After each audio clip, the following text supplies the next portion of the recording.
ये कहानी है मोहनलाल भास्कर की, एक भारतीय जासूस की, जो उनके अपने शब्दों में बयां की गई है। कहानी की शुरुआत होती है एक पाकिस्तानी जेल से।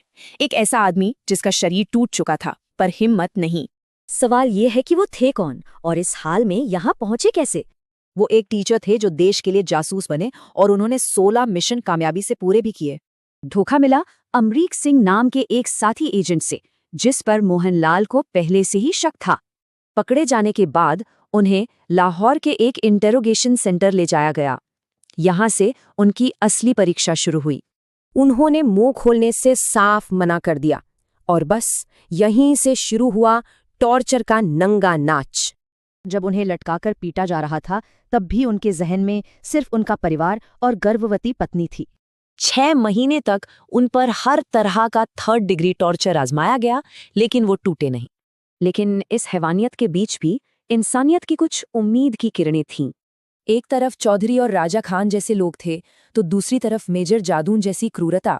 असली और सबसे भयानक टॉर्चर तो रावलपिंडी में मेजर जादून के हाथों हुआ। जिंदा रहने के लिए मोहनलाल ने ऐसे ऐसे कदम उठाए जो कोई सोच भी नहीं सकता। फिर आया 1971 का भारत पाक युद्ध और यहीं से पूरी कहानी ने एक नया मोड़ ले लिया। किस्मत का खेल देखिए, मेजर जादून और उसके साथी भारतीय सेना के हाथों पकड़े गए।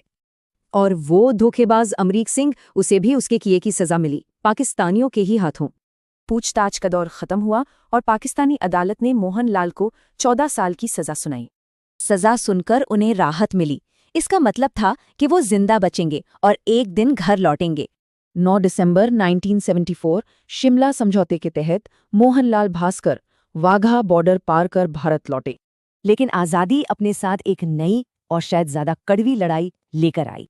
तब के प्रधानमंत्री मोरारजी देसाई ने मदद की अर्जी ये कहकर ठुकरा दी। अपनी किताब में मोहनलाल का ये सवाल उनके बलिदान और मोहभंग का एक पावरफुल टेस्टमेंट है।